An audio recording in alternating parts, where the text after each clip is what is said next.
Wrist ജോയിൻറ്റിന് അടിക്കടി വേദനയുള്ളവരാണോ നിങ്ങൾ? എന്നാൽ ആ റിസ്റ്റ് ജോയിൻറ്റിന് ആയുർവേദത്തിൽ എന്ത് ട്രീറ്റ്മെൻറ്റ് ഉണ്ടെന്ന് നോക്കിയാലോ?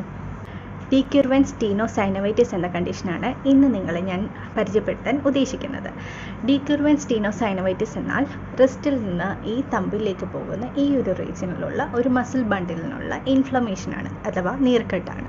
അപ്പോൾ പണ്ടൊക്കെ ഇതെന്ന് പറയുന്നത് ചില typical professionals like teachers, IT professionals ഇങ്ങനെയുള്ളവരിലായിരുന്നു കണ്ടുവരുന്നത്. അതായത് റിസ്റ്റിന് അമിതമായി ഉപയോഗിക്കുന്ന പ്രൊഫഷണൽസിനായിരുന്നു കണ്ടുവരുന്നത്. പക്ഷേ സ്മാർട്ട് ഫോണൊക്കെ വന്നു, നമ്മളുടെ സ്ക്രോളിങ് കൂടി. അപ്പോൾ ആ സ്ക്രോളിങ്ങിൻ്റെ മൂവ്മെൻറ്റ് എല്ലാവർക്കും അറിയാം.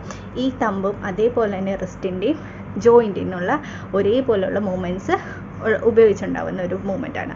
അപ്പോൾ സ്ക്രോളിങ്ങിൻ്റെ കൂടുതൽ കൊണ്ടും ഇത് കണ്ടുവരാൻ തുടങ്ങി. അപ്പോൾ എല്ലാ ഏജസിലും ഒരുപാട് സ്ക്രോൾ ചെയ്യുന്നവരിലും എല്ലാ പ്രൊഫഷൻസിലും ഒക്കെ ഇത് കണ്ടുവരാൻ തുടങ്ങി. അപ്പോൾ ആയുർവേദത്തിൽ ഇതിൽ ട്രീറ്റ്മെൻറ്റായിട്ട് നമ്മൾ നോക്കുകയാണെങ്കിൽ ഇതിൽ ആൻറ്റി ഇൻഫ്ലമേറ്ററി ആയിട്ടുള്ള ഇൻറ്റേർണൽ മെഡിക്കേഷൻസ് കൊടുക്കും. അതുപോലെ തന്നെ എക്സ്റ്റേണൽ തെറാപ്പീസ്, പലതരം ചൂട് കൊടുക്കുക. അത് പലതരത്തിലുള്ള സ്വേദനങ്ങൾ നമ്മൾ പിഴിച്ചിലായിട്ട് അല്ലെങ്കിൽ ധാരയായിട്ട് അല്ലെങ്കിൽ കിഴികളായിട്ട് ലേപങ്ങളായിട്ടൊക്കെ നമ്മൾ എക്സ്റ്റേണലി അപ്ലൈ ചെയ്യും.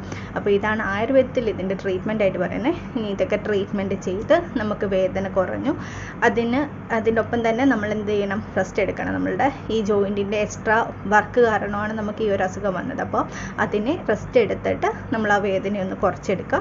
അതിനുശേഷം ഈ മസിൽസിനെ ബലം വെക്കാനായിട്ട് സ്ട്രെച്ചിങ് എക്സസൈസും ചെയ്യണം. അപ്പോൾ ഇതാണ് നമ്മൾ ഈ ഡീക്യൂർവൻസ് സ്റ്റീനോസൈനോവൈറ്റിസിന് നിർദ്ദേശിക്കുന്ന ട്രീറ്റ്മെൻറ്റ് എന്നുള്ളത്. പിന്നെ കാരണമായിട്ട് നമ്മൾ കണ്ടുവരുന്ന കാരണങ്ങളുണ്ടല്ലോ, ഈ സ്ക്രോളിംഗ് ആണെങ്കിലും അല്ലെങ്കിൽ നമ്മുടെ ജോലിയുടെ ഭാരം കൊണ്ടിട്ടാണെങ്കിലും അതൊക്കെ ബ്രേക്ക് എടുക്കാൻ പറ്റുന്ന കാര്യങ്ങളാണെന്നുണ്ടെങ്കിൽ ഇടയ്ക്കിടയ്ക്ക് ബ്രേക്ക് എടുക്കുക. പിന്നെ ചിലർ വെയ്റ്റ് ലിഫ്റ്റിംഗ് ഒക്കെ നമ്മളുടെ സപ്പോർട്ട് ഇല്ലാതെ ചെയ്യുന്നവരുണ്ടല്ലേ, അവരിലും ഇത് കണ്ടുവരാറുണ്ട്. അപ്പോൾ അങ്ങനെയുള്ളവരാണെങ്കിൽ സപ്പോർട്ട് യൂസ് ചെയ്യുക. ഈവൻ മൗസൊക്കെ ആണെങ്കിൽ ഒരുപാട് നേരം യൂസ് ചെയ്യേണ്ടവരാണ് നിങ്ങളെങ്കിൽ ഈ റിസ്റ്റ് സപ്പോർട്ട് ഇടുന്നത് നമുക്കൊരു പ്രിവെൻഷനായിട്ട് ഈ അസുഖത്തിനെ പ്രിവെൻറ്റ് ചെയ്ത് നിർത്താനും ഹെൽപ്പ് ചെയ്യും. അപ്പോൾ നിങ്ങൾക്കോ നിങ്ങളുടെ ഫ്രണ്ട്സിനോ ആർക്കെങ്കിലും ഇങ്ങനൊരു കണ്ടീഷൻ ഉണ്ടെങ്കിൽ തീർച്ചയായിട്ടും ആയുർവേദത്തിൽ അതിനുള്ള ട്രീറ്റ്മെൻറ്റ് ഉണ്ട്. പിന്നെ എന്ത് തന്നെയാണോ കാരണങ്ങൾ അതിനെ ഒന്ന് അഡ്രസ്സ് ചെയ്ത് നമുക്ക് മാനേജ് ചെയ്ത് കൊണ്ടുപോകാൻ പറ്റുന്ന കാര്യങ്ങളാണെങ്കിൽ അതുകൂടി ഒന്ന് നമ്മുടെ പാർട്ടിയിൽ നിന്നുള്ള ഒരു എഫേർട്ട് കൂടി എടുക്കുക. പിന്നെ റെസ്റ്റ് എടുക്കുക, സ്ട്രെച്ചിങ് എക്സസൈസും ഒക്കെ ചെയ്യുക. Okay, thank you.